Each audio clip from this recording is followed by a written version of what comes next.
Get your black hands off my mother! Gregory Morrison's voice sliced through silent night. Simone Taylor froze, spoon mid-air, soup dripping onto white linen. Sir, she couldn't eat alone. I was helping. Helping? Gregory stepped closer. $3,000 suit, $50,000 watch. You're a waitress. $11 an hour. You don't touch people like us. I apologize, sir.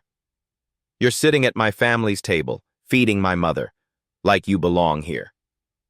Simone lowered her eyes. Then Gregory saw it. His mother was smiling. Eleanor Morrison, 81, stage 4 Parkinson's, 3 years without a smile, 11 caregivers, $40,000 a month. Nothing worked. A black waitress in a stained apron did what all of them couldn't. Gregory stared at the woman he'd never noticed. 3 years she'd worked here. 3 years invisible. His mother hadn't smiled for anyone. Until tonight. Until her. 3 years invisible. Tonight, she made his mother smile. Who was she? Gregory's eyes swept over Simone like she was furniture, something to be assessed, appraised, dismissed. Henderson. The manager materialized instantly. Paul Henderson, 45, sweating through his starched collar despite the December chill seeping through the windows. Yes, Mr. Morrison? Why is this waitress sitting with my mother? Henderson's face drained of color. I don't know, sir. Taylor, what were you thinking? You know the rules. Section 3 only, no contact with VIP guests.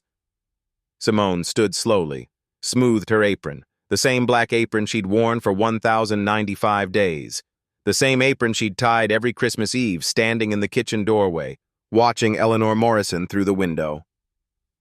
I was helping Mrs. Morrison eat, Mr. Henderson. Her caregiver stepped outside to take a phone call. Mrs. Morrison was struggling with her spoon. The tremors were bad tonight. I have training in... Training? Gregory cut her off. His voice was ice. What training does a waitress have? You carry plates, you refill water glasses, you smile and say, enjoy your meal. That's your training. I was a CNA for 18 years, sir. Certified nursing assistant. I specialized in Parkinson's care at Greenwood Hospice before I came here. Gregory paused. Something flickered across his face. Confusion, maybe. Or the beginning of suspicion. A CNA. 18 years of medical experience. And now you're serving tables in a steakhouse for $11 an hour? Yes, sir. Why? Why would anyone make that choice? Simone didn't answer. Her hand moved unconsciously to her chest. Beneath the white uniform shirt, hidden under the fabric, hung a thin chain. And on that chain, something she never took off. She caught herself, dropped her hand. But Gregory noticed. What's that? Under your shirt. I saw you touch it. It's nothing, sir. Personal. Everything in this restaurant is my business. I own this building. I own the chairs you're standing between. I own the air you're breathing right now. Nothing here is personal. Simone met his eyes. For just a moment. Something flickered there. Something that wasn't submission. Something that looked almost like defiance. Not this, sir. The two words landed like stones in still water. Gregory wasn't used to being told no, not by anyone. Certainly not by someone in a stained apron who made $11 an hour, someone who should have been invisible. He opened his mouth to respond, but Eleanor made a sound, a soft moan. Her trembling hand reached across the table, fingers grasping toward Simone like a child reaching for comfort. Mom. Gregory moved to her side, knelt beside the wheelchair. Are you okay? Did she hurt you? Did she do something wrong?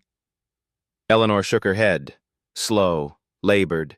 Her eyes never left Simone's face. She knows. Knows what, Mom? What does she know? Eleanor's lips moved. No sound came out. The Parkinsons had stolen so much from her. Words came hard now. Sentences came harder. Some days, whole hours passed in silence because the effort of speaking was simply too much. But Simone understood. 3 years of watching from across the room. 3 years of learning Eleanor's rhythms, her patterns, her silent language, the way her left hand trembled more than her right, the way her eyes clouded when she was tired, the way she touched Derek's empty chair every time she sat down. Simone knew what Eleanor was trying to say. She just couldn't say it for her, not yet. "Mrs. Morrison needs rest," Simone said quietly. "And thickened liquids. The soup consistency is wrong, it's too thin. She could aspirate if she's not careful." Gregory stared at her. "How do you know what consistency she needs?" 18 years, sir. I told you. I've cared for dozens of Parkinson's patients. I know the progression. I know the risks." "You told me you were a CNA. You didn't tell me why you left, why you're here, why you're serving tables instead of saving lives." Simone was quiet for a long moment.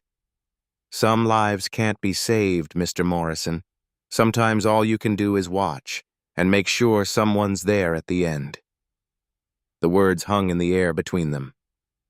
Gregory didn't understand, not yet, but something in his chest tightened. Some instinct told him this woman knew more than she was saying. "Who are you, really?" he asked. "And don't tell me you're just a waitress. I'm not stupid." Simone looked at Eleanor. The old woman's eyes were wet with tears. Then she looked back at Gregory. "I'm someone who made a promise, Mr. Morrison, a long time ago, to someone who can't ask me to keep it anymore." She turned and walked toward the kitchen door. Gregory watched her go. 3 years she'd worked in his building, 3 years invisible. And suddenly, he couldn't look away. A promise. To someone who couldn't ask anymore. Gregory watched her disappear into the kitchen. Who was she protecting?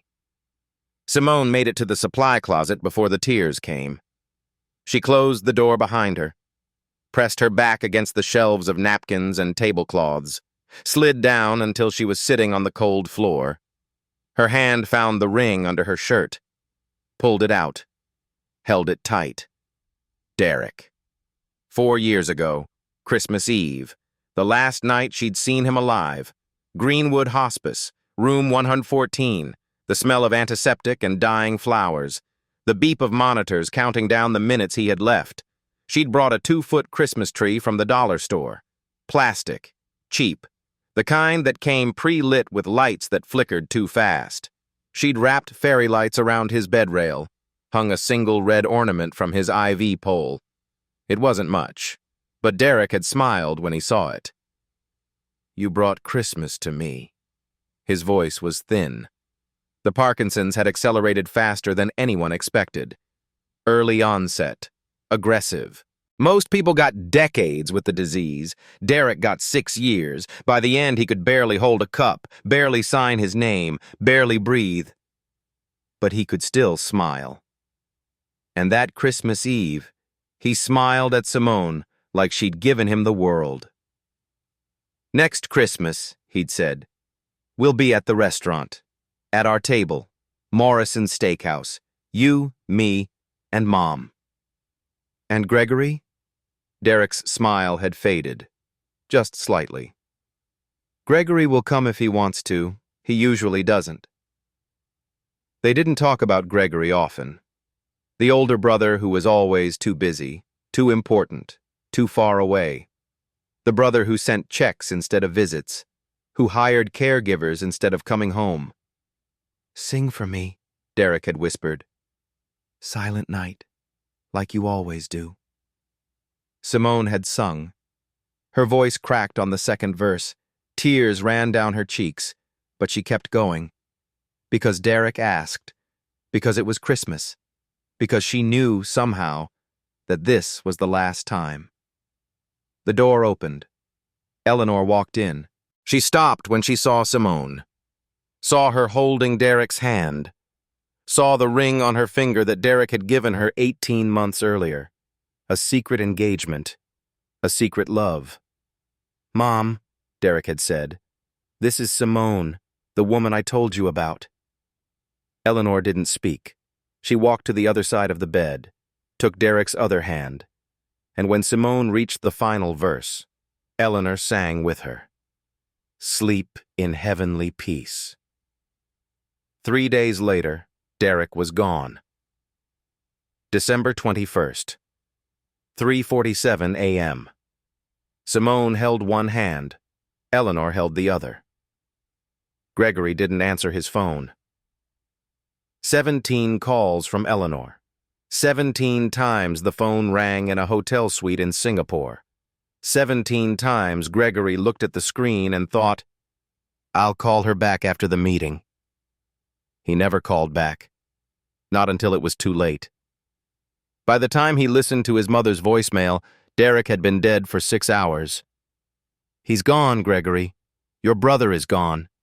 You don't have to come now. It wouldn't matter anyway." Now, 4 years later, Simone sat in a supply closet in Morrison's steakhouse, still wearing the ring, still keeping the promise, still invisible to the man who owned everything and noticed nothing. She heard footsteps outside the door. Henderson's voice. "Taylor? Taylor, Mr. Morrison wants to talk to you again. He's asking questions, lots of questions." Simone wiped her eyes, stood up, straightened her apron. She looked at the ring one more time, tucked it back under her shirt. "Coming?" she said. She opened the door, walked back toward the Morrison room, toward the man who had no idea who she was, who had no idea what his brother had meant to her, who had no idea that the waitress he'd dismissed was the woman Derek had wanted to marry. Gregory was waiting, standing by the Christmas tree. His face was different now. The anger was still there, but something else, too. Confusion, curiosity. "My mother wants you to sit with her." Simone stopped. "Sir?" "She won't eat unless you're there. She keeps reaching for you. I don't understand it, but she wants you." "I'm just a waitress, sir." "No." Gregory's eyes narrowed. "You're not. I don't know what you are yet, but you're not just a waitress." He stepped aside, gestured toward the table. "Sit. Feed her. And then you're going to tell me everything, starting with how you know my brother's name." Simone's blood went cold. "How did you—" "She said his name while you were gone. She said Derek, and she pointed at you." Gregory's voice was hard. "My brother died 4 years ago. So tell me, Miss Taylor, how does a waitress know a dead man's name?" She said Derek's name, pointed at Simone. 4 years dead. How did a waitress know him? The main course arrived at 7:48 p.m. Gregory had insisted on ordering for everyone. Filet mignon, the Morrison Christmas tradition, the same meal the family had eaten every Christmas Eve since 1989. Simone watched the plate land in front of Eleanor. Thick cut, medium rare, beautiful presentation, completely wrong. "Sir," she said carefully, "Mrs. Morrison needs a modified diet. The filet is too solid. She could choke." Gregory didn't look up from his phone. "My mother loves filet. She's been eating it for 35 years. That was before the Parkinson's progressed to stage 4. Her swallowing reflex is compromised. She needs soft foods, pureed if possible. This texture could kill her." "I didn't ask for a medical lecture. I asked for dinner." Simone pressed her lips together, said nothing more. Candace, the caregiver, had returned from her phone call. She looked nervous, uncertain. She'd only been working for the Morrisons for 3 months. She didn't know Eleanor's patterns yet, didn't understand the warning signs that Simone had memorized years ago. "Should I cut it smaller?" Candace asked. "Into very small pieces," Simone said. "Pea-sized. And tilt her wheelchair back slightly, 15 degrees. It opens the airway." Candace nodded, started cutting. Her technique was wrong, the pieces were still too large, but Simone couldn't say anything else. Gregory was already glaring at her. The first few bites went fine. Eleanor chewed slowly, swallowed with effort. Her hand trembled as Candace brought the fork to her mouth. Then it happened. 7:52 p.m. A piece of filet, too large, not chewed enough. Eleanor's eyes went wide. Her mouth opened. No sound came out. Silent aspiration. The most dangerous kind. No coughing, no gagging. Just silence as the airway closed. Eleanor's lips turned gray, then blue. Her hand clawed at her throat. Candace screamed. "She's choking! Someone help! She's choking!" Gregory jumped up, knocked his chair over. "Mom! Mom, can you hear me?" He didn't know what to do. Stood there frozen. Phone in hand, completely useless. Simone was already moving. "Everyone back! Now! Give me room!" She reached Eleanor in 3 steps, assessed the situation in 2 seconds. Blue lips, silent, no air moving. 60 seconds until brain damage, 90 until death. "This isn't standard Heimlich," Simone said, positioning herself behind the wheelchair. "She has osteoporosis. Parkinson's has weakened her bones. I thrust too hard, I break her ribs, pierce a lung, kill her." She tilted the wheelchair back, 15 degrees, placed her hands on Eleanor's sternum. Not a fist. Flat palms, gentle pressure. Modified abdominal compression, pulse, not thrust. Watch and learn. 1, 2, 3. Her hands moved with 18 years of precision.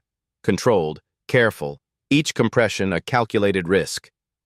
"Mrs. Morrison, Eleanor, I need you to try to cough. Push it out. You can do this. You're strong. Push." 4, 5. Eleanor's face was purple now, 45 seconds gone. "Come on. Come on. Don't give up. Not tonight. Not on Christmas." 6, 7. A sound, wet, desperate, like a drain unclogging. Eleanor coughed. The chunk of filet flew from her mouth, landed on the white tablecloth, red meat on white linen, like blood on snow. Color flooded back into Eleanor's face. 8 seconds, pink replacing purple, life replacing death. Simone grabbed a napkin, wiped Eleanor's mouth, checked her pulse. 88 beats per minute. Shallow breathing, but clear. "She's okay. She's breathing. She's okay." The Morrison room was silent. The Christmas music had stopped. Someone had turned it off during the chaos. Gregory still hadn't moved. His phone was on the floor. Screen cracked. He must have dropped it. "You!" His voice was hoarse, shaking. "You just saved her life." Simone didn't look up. She was already reaching for a glass, pulling a small packet from her apron pocket. Thickener. The same thickener she'd carried every shift for 3 years, just in case. "She needs honey-thick liquids now, not water. Water's too thin. She'll aspirate again." She mixed the thickener into the water, brought it to Eleanor's lips. The old woman drank, slowly, carefully, 3-second pauses between each sip. "The filet was wrong," Simone said quietly. "I told you it was wrong. She can't have solid cuts anymore. You would have known that if you ever asked. If you ever came to her doctor's appointments, if you ever sat with her during meals instead of sending strangers." Gregory's face crumpled. The billionaire mask fell away. Underneath was just a man, a scared man who had almost watched his mother die because he didn't know how to feed her. "I didn't know," he whispered. "I didn't know it was this bad." "No, you didn't." Simone finally looked at him. "You pay $40,000 a month for people to know for you, but money doesn't watch. Money doesn't learn her rhythms. Money doesn't carry thickener in its pocket just in case." She stood. Her apron was stained now. Soup from earlier, something else from the crisis. Your brother knew, she said. Derek knew everything about her care. He spent hours with her doctors, learned every medication, every risk, every protocol. Gregory flinched at his brother's name. How do you know what Derek knew? Simone reached under her shirt, pulled out the chain, let the ring catch the light of the Christmas tree. Because he taught me. Every night, in the hospice. While you were closing deals in Singapore, he was teaching me how to keep your mother alive. Gregory stared at the ring. That's a man's ring. It was your brother's. He gave it to me 18 months before he died. She paused. We were engaged, Mr. Morrison. Derek was going to marry me. Christmas Day. 4 years ago. The silence was absolute. He didn't make it to Christmas. Engaged to his brother. 4 years of secrets. Gregory stared at the ring and saw everything he'd missed. Eleanor's voice came out stronger than it had in months. I knew. Gregory turned. What did you say? I knew who she was from the first day. Eleanor's hand found Simone's, held tight. 3 years ago, January. She walked into this restaurant wearing that black apron. Her hands were shaking when she tied it. Simone's eyes widened. Mrs. Morrison. I recognized her voice before I recognized her face. Eleanor's gaze was clear, focused. The near-death experience had sharpened something inside her. She hummed while she worked. Silent Night. The same song she sang for Derek in the hospice. Gregory looked between them. You knew? For 3 years you knew she was here? Why didn't you say anything? Because I needed to be sure. Eleanor squeezed Simone's hand. I needed to know why she came. Whether it was for the money, for revenge, for the lawsuit Victoria kept warning me about. Gregory's head snapped toward Simone. Lawsuit? What lawsuit? I dropped it. Simone's voice was barely audible. 6 months ago. I dropped the lawsuit. What lawsuit? Eleanor answered for her. She sued the estate for $2 million, the money Derek left her in his will. Derek left her money? Derek had a will? Victoria blocked it, called it fraud, said Simone had manipulated Derek during his illness, exercised undue influence over a dying man. Eleanor's voice hardened. Victoria lied. Gregory ran a hand through his hair. This is insane. This is absolutely insane. My brother had a secret fiancé. He left her money. She sued us, and now she's working as a waitress in our restaurant? She dropped the lawsuit, Eleanor repeated. 6 months ago. No settlement, no payment. She just let it go. Why? Simone finally spoke. Because that's not why I came. The lawsuit was grief, anger. Victoria had me removed from Derek's funeral, said I was a predator, said I had no claim to him. And the $2 million? I don't want his money. I never wanted his money. Simone's eyes were wet. I wanted his family to know I existed, that we were real, that 6 years of loving him wasn't something I imagined. Eleanor looked at her son. 3 years, Gregory. She's been here 3 years, serving tables, making $11 an hour, watching me from across the room, never approaching, never asking for anything. Then why stay? Why put yourself through that? Simone pulled out a piece of paper from her apron pocket, worn, soft, folded 1,000 times. Because of this. Because Derek asked me to. She didn't unfold it. Not yet. But she held it like it was holy. He wrote me a letter, the night before he died. Christmas Eve. His hands were shaking so badly he could barely hold the pen. But he wrote it anyway. What does it say? It says, to find you. Simone looked at Eleanor. To stay close to you, to watch over you, any way I could. Eleanor smiled. That same smile that had started everything. Any way she could? Eleanor repeated. So she became a waitress. She became in a restaurant she knew I visited every Christmas, just to see my face, just to know I was still alive. Gregory sat down heavily. 3 years. You've been keeping a promise to my dead brother for 3 years, and I didn't even know your name. Any way she could. Derek's last wish. Simone had spent 3 years in an apron keeping it. They left Morrison's steakhouse at 10:15. Gregory drove. No chauffeur, no town car, just his Range Rover and the weight of everything he'd learned. Simone sat in the back seat, still wearing her apron. She hadn't had time to change, hadn't even clocked out. Henderson would probably mark her as having abandoned her shift. 3 years of perfect attendance ended on Christmas Eve. She didn't care. The drive to Greenwich took 45 minutes. Snow fell gently on the windshield. Wipers swept back and forth in a hypnotic rhythm. Christmas lights twinkled in every window they passed. Normal families having normal holidays, unaware of the drama unfolding in the black Range Rover gliding past. Eleanor slept in the front passenger seat. The choking had exhausted her, but her hand still reached back, fingers wrapped around Simone's wrist. Even in sleep, she didn't want to let go. Gregory watched them in the rearview mirror.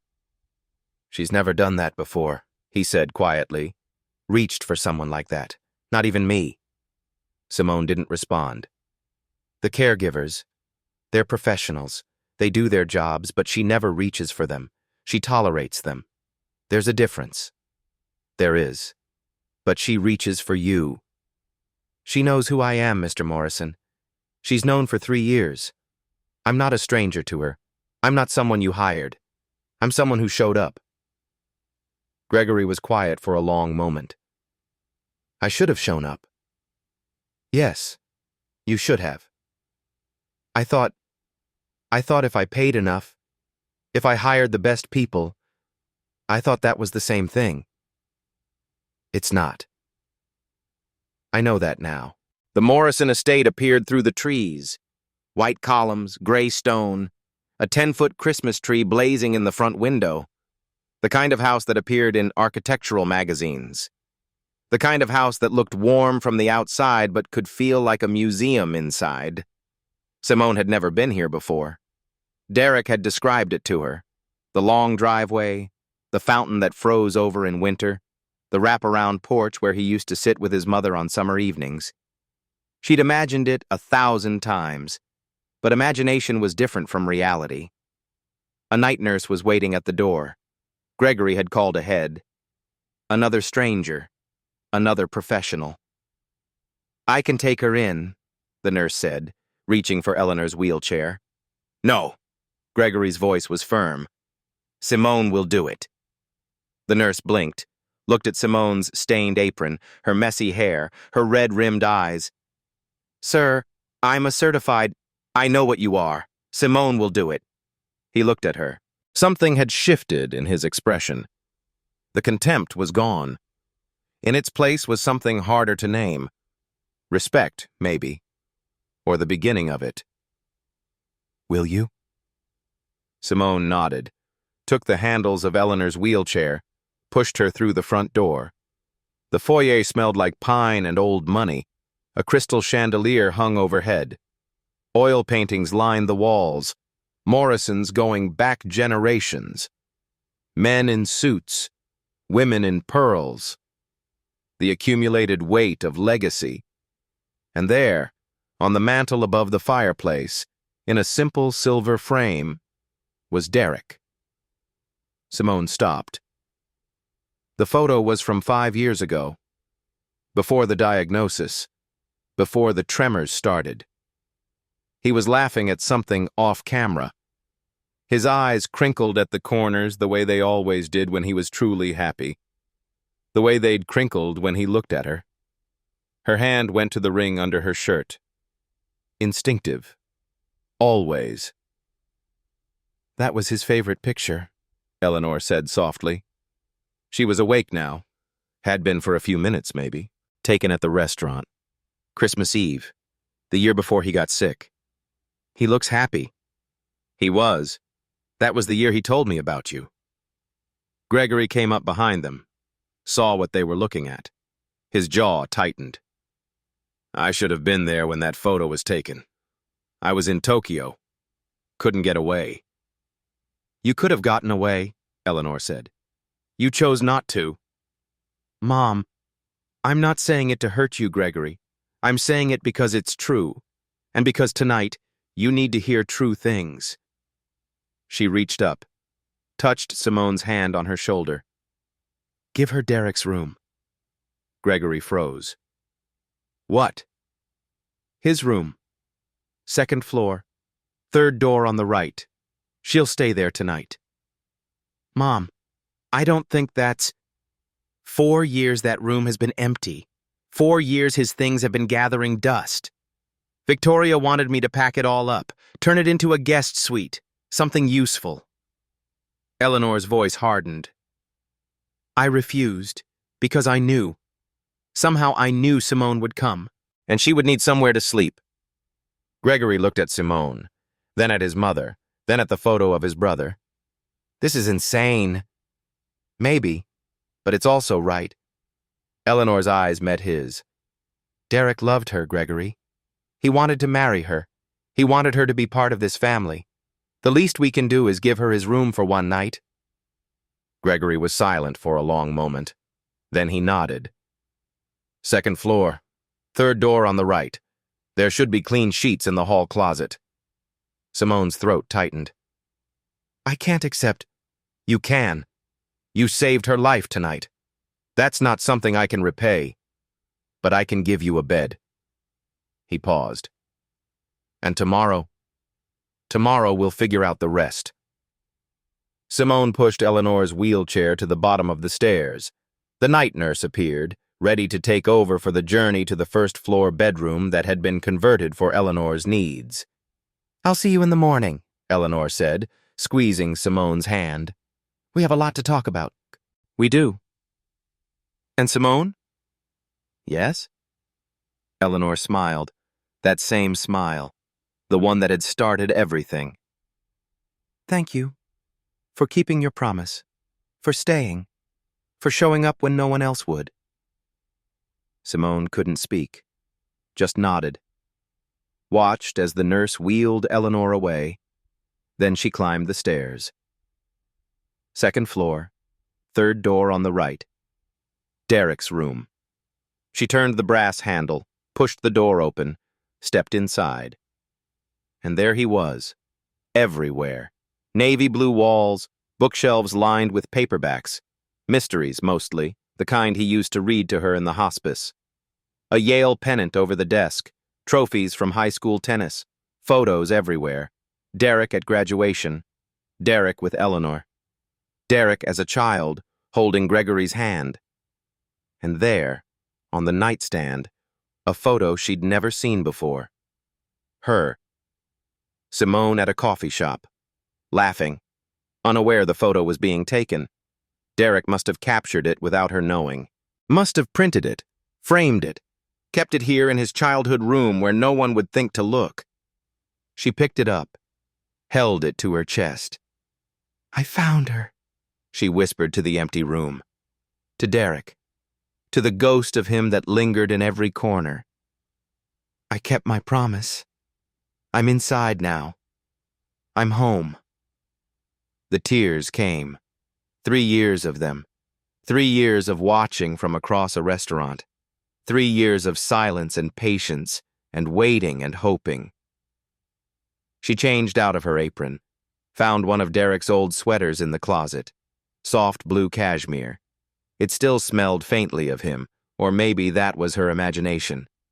Maybe after 4 years the smell was gone. But she could pretend. She climbed into his bed, pulled the covers up. And for the first time since he died, she slept without nightmares. She dreamed of Christmas morning instead, but Christmas morning was 3 days away, and Victoria Morrison was already on her way home.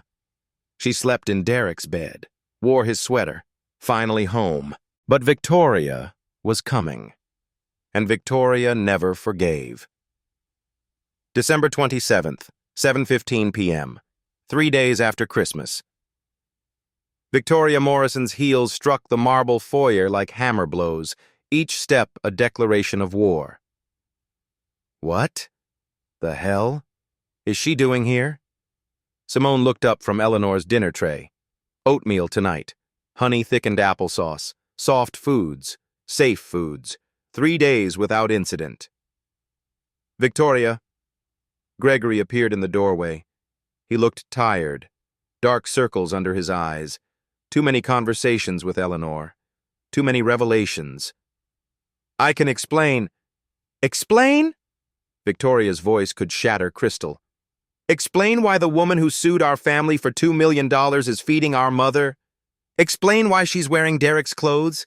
Explain why she's sitting at our table like she has a right to exist in this house. Victoria. I got a call from Henderson. He said you took the Christmas Eve waitress home. I thought it was a joke. Victoria's eyes locked on Simone. Cold, calculating. I see it's not. Eleanor tried to speak. Her voice came out thin, weak. Victoria, you need to listen. No, Mom. You need to rest. Victoria didn't even look at her. This is between me and Gregory. And her. She pulled out her phone, started reading from the screen. Simone Taylor, former CNA at Greenwood Hospice, filed a $2 million lawsuit against the Morrison estate 14 months ago. Claimed Derek Morrison left her money in a secret will. Case was dismissed due to lack of evidence and suspected undue influence over a terminally ill patient. She looked up, smiled, the smile of a predator who'd cornered her prey. She's a professional, Gregory, a con artist. She targets dying men, makes herself indispensable, and then goes after their estates. I dropped the lawsuit, Simone said. Her voice was calm. She'd been expecting this, dreading it, but expecting it. 6 months ago, voluntarily. After your case fell apart? After our lawyers proved you had no legitimate claim. After I realized the money didn't matter. It was never about the money. Then what was it about? Victoria stepped closer. Revenge? Attention? You couldn't have Derek, so you decided to destroy his family instead? I loved him. You manipulated him. He was sick, vulnerable, and you took advantage. Victoria. Gregory's voice was sharp. That's enough. It's not enough. Not even close. Victoria turned on him. Do you know what else she did? She applied to 3 different restaurants owned by Morrison Capital. 3. This was the only one that hired her. The only one where Mom eats every Christmas Eve. Gregory's face changed. Is that true? Simone hesitated. I needed to be close to her. Derek asked me. Derek is dead. Victoria's voice cracked like a whip. Dead men don't ask for anything. Dead men leave estates. And you wanted yours. That's not 3 years, Gregory. 3 years she's been stalking our family, watching, waiting. And the moment Mom choked, the moment you were vulnerable, she made her move.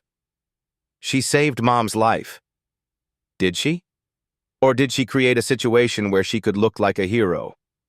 Victoria's eyes narrowed. She's a trained CNA. She knows Parkinson's. She knows choking protocols. What if she knew exactly when to step in? What if she was waiting for exactly this moment? That's insane. Is it? She sued us for $2 million. She's been working in our restaurant for 3 years. She seduced our dying brother, and now she's sleeping in his bed. Victoria turned to Gregory. How much more evidence do you need? Gregory looked at Simone, then at Victoria, then at Eleanor, who was crying silently in her wheelchair. I need to think, he said finally. I need time to figure out what's real. What's real is that she needs to leave. Now. before she does any more damage. Gregory was quiet for a long moment. Then he looked at Simone. I think you should go. Just for now. Just until I can sort through all of this. Simone's heart cracked. But she didn't argue. She'd known this was coming. Derek had warned her. In the letter. Victoria will try to destroy everything. I understand. She stood, walked to the door, stopped. I dropped the lawsuit because I didn't want Derek's money. I wanted his family to know I existed. That's all I ever wanted. She looked at Eleanor. I'm sorry. I'm so sorry. Eleanor reached for her, crying, helpless. But Simone was already gone. Outside, the snow was falling again. Christmas lights still glowed on the porch. The world looked peaceful, beautiful. Simone stood in the driveway. No coat, no phone, no way home. She'd lost everything. Again. Victoria watched from the window, smiling. The door closed. The snow kept falling. Victoria smiled. Simone had lost everything. Again. Eleanor Morrison stopped eating at sunrise on December 28th. Not gradually, not accidentally. A decision. When Candace brought breakfast, Eleanor turned her head. When the night nurse offered water, Eleanor pressed her lips shut. When Gregory came to apologize, to explain, to beg her to understand, Eleanor closed her eyes and pretended to sleep. She wasn't sleeping. She was waiting. Waiting for her son to understand what he'd done. 24 hours passed, then 48. By the morning of December 29th, Eleanor's vitals were dropping, blood pressure low, pulse weak, the first signs of dehydration setting in. The doctor arrived at 11 a.m., Northwestern Memorial's head of geriatric care, $500 an hour, the best money could buy. She's not presenting any physical obstruction, he said, reviewing Eleanor's chart. Her swallowing reflex is intact. Cognitive function is stable. This isn't the Parkinson's. Then what is it? Gregory's voice was desperate, ragged. He hadn't slept in 2 days. It's volitional, intentional. She's choosing not to eat. That's suicide. It's protest. The doctor looked at him steadily. I've seen this before in elderly patients who feel they've lost control of their lives. They stop eating as a way of asserting agency, the only power left to them. Agency over what? That's a question you'll have to ask her yourself, Mr. Morrison. I can treat her body. I can't treat her heart. The doctor left. Gregory sat by Eleanor's bed for hours, watching her breathe, watching her fade. Mom, please, you have to eat something. Anything.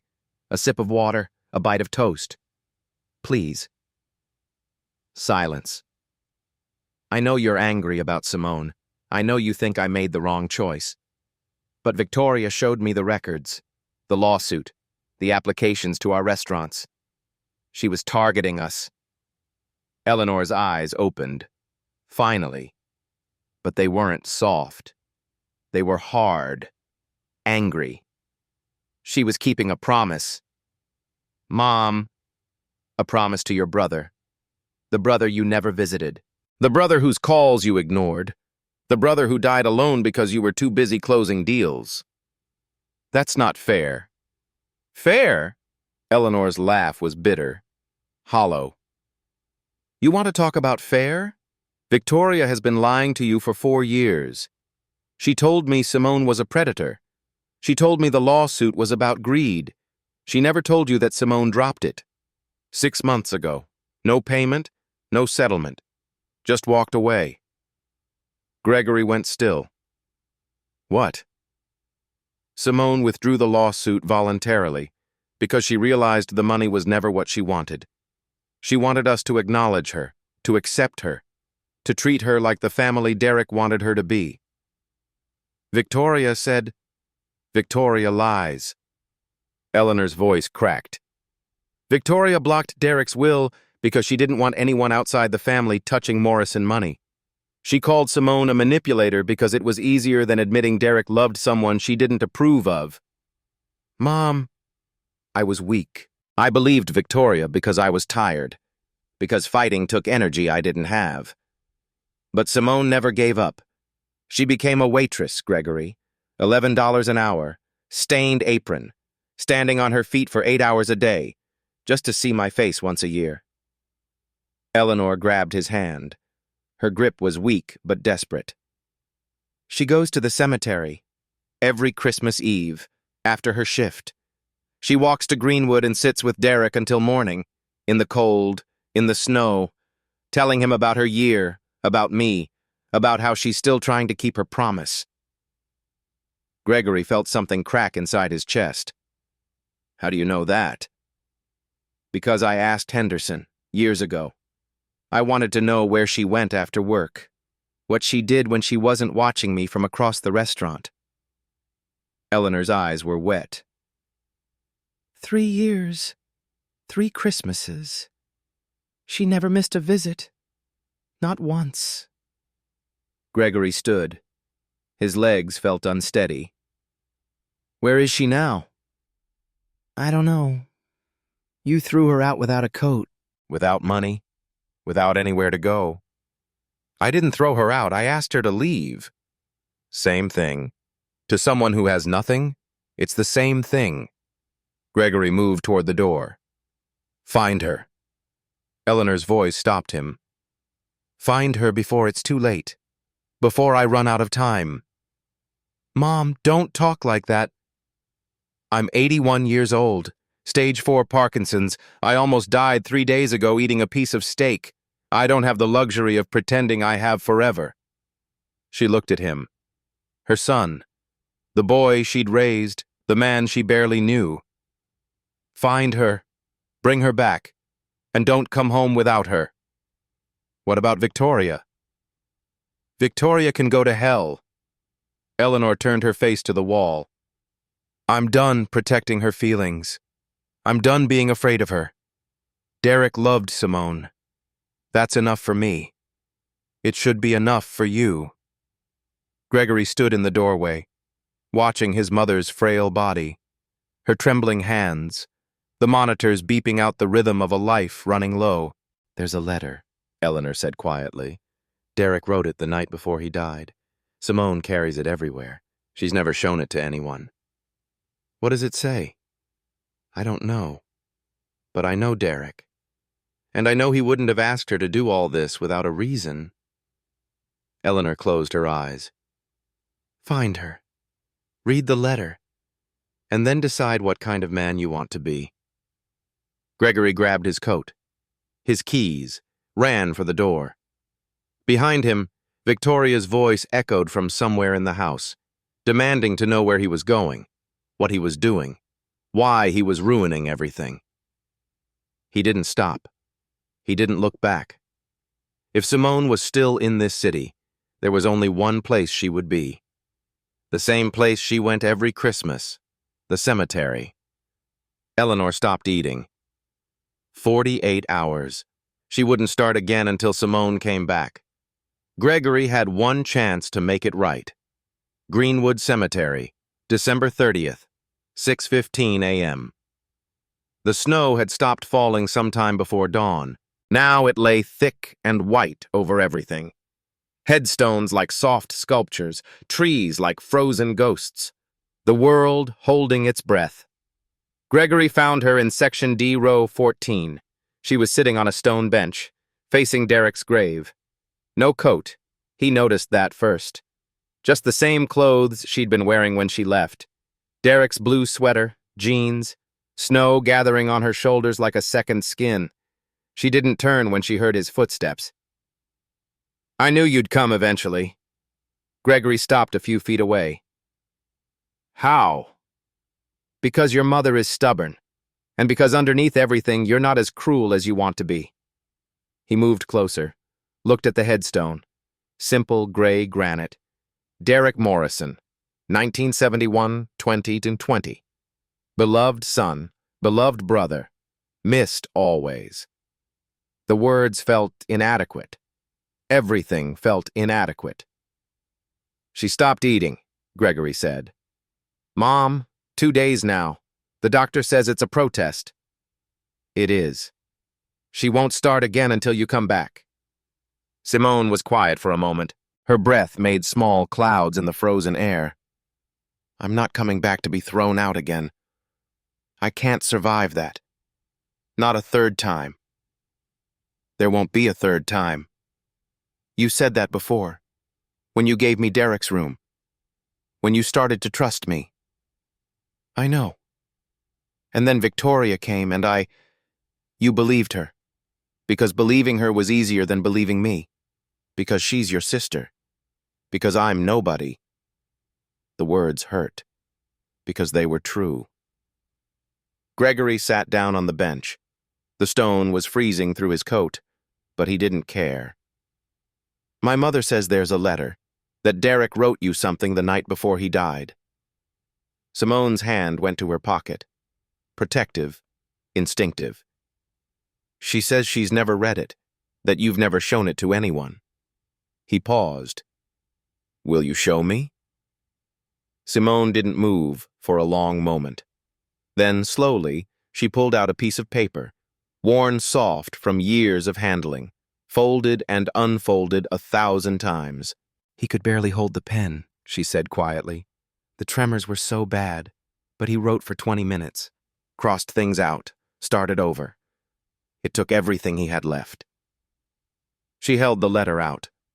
Gregory took it, unfolded it with trembling hands. The handwriting was shaky, almost illegible in places, but the words were clear. Simone, when you read this, I'll be gone. I'm sorry. For hiding you, for making you wait, for being too much of a coward to tell my family the truth. I know what's going to happen next. Victoria will come for you. She'll try to destroy everything, call you a predator, a gold digger. All the names she used for every woman I ever loved who wasn't good enough for Morrison money. Gregory won't help. He's too far away, too busy. He'll believe whatever Victoria says because believing her is easier than believing a stranger. Mom knows about you. She loves you. But she's too weak to fight Victoria alone. I'm not asking you to forgive them. I'm asking you one thing. Find my mother. Stay close to her. Any way you can. Not for money. Not for inheritance. Not for revenge. For me. Because after I'm gone, she'll need someone who truly loves her. Someone who won't give up. Someone who'll be there on Christmas Eve when everyone else has somewhere better to be. You're the only one I trust. Give her one more Christmas. Then another. As many as she has left. That's all I ask. I love you. I've always loved you. I'm sorry I didn't tell the world when I had the chance. Merry Christmas, my love. Derek Gregory read the letter twice, 3 times, the words blurring as his eyes filled with tears. Any way you can, he whispered. He wrote that. He knew. Simone's voice was steady. He knew Victoria would block the will. He knew you wouldn't believe me, so he asked me to find another way. And you became a waitress. It was the only door Victoria couldn't close. I couldn't come to the house, couldn't call, couldn't write letters, but I could apply for a job at a restaurant. I could tie on an apron and serve tables. I could stand across the room and watch your mother eat. For 3 years, for as long as it took. Simone took the letter back, folded it carefully, returned it to its place over her heart. I didn't plan any of this. The choking, you seeing me. I was just going to watch her, like always. But she was struggling, and I couldn't just stand there. Gregory was quiet. Then he stood, walked to Derek's grave, knelt in the snow. I'm sorry, he said to the stone. I should have been there, should have answered Mom's calls, Should have asked you about your life instead of assuming I knew everything." His voice broke. "I should have known about her." Simone watched him cry. The billionaire, the man who owned buildings and made deals and thought money could fix everything, kneeling in the snow, talking to a brother he'd failed. When he finally stood, his eyes were red, eyes were raw. "Will you come back? Please. Not for me. For her. For him." Simone looked at Derek's grave, then at Gregory. "I never really left. I was just waiting for you to ask." "Any way you can." Derek's last words. Simone had lived them for 3 years. Now Gregory finally understood. 1 year later, Christmas Eve, Morrison's steakhouse. The Morrison room looked the same. 12-foot tree, crystal chandeliers. Silent Night playing softly through the speakers. But the table was different. Eleanor sat at the head, smiling. Really smiling. The kind of smile that comes from being surrounded by people who show up. Gregory sat to her right. He'd learned how to cut her food properly, knew the right consistency, the right angle, the right pace. He came to dinner every Sunday now, never missed. Simone sat to Eleanor's left, not wearing an apron, not wearing a waitress uniform, wearing a deep red dress, the color of Christmas, the color of new beginnings. And Derek's chair? Still there, still at the table, but this time it held a single framed photograph. Derek laughing, eyes crinkled, happy. "To Derek," Eleanor said, raising her glass of thickened cider. "Who brought us together? Who taught us what family really means?" "To Derek," they echoed. Simone touched the ring under her dress, the same ring she'd worn for 6 years. She'd never take it off, but she didn't hide it anymore. "I kept my promise," she thought. "I found her. I stayed. Any way I could." Across the room, Henderson watched from the doorway. The waitresses whispered among themselves. "Isn't that Taylor? From Section 3? Used to be. She's family now." Family. The word had taken 3 years to earn. 3 years of aprons and invisible shifts and watching from across the room. But Simone was finally where she belonged. Not in the kitchen, not carrying plates, not invisible. At the table, holding Eleanor's hand. Part of the family Derek always wanted her to be. Outside, the snow fell soft and white. Inside, the Christmas tree glowed warm and bright. And somewhere, somehow, Derek Morrison smiled. His last wish had finally come true. If this story reminded you of someone you've overlooked, someone waiting to be seen, maybe today is the day to look a little closer. A subscribe and a like help us keep telling stories about the people we almost miss. Thank you for listening.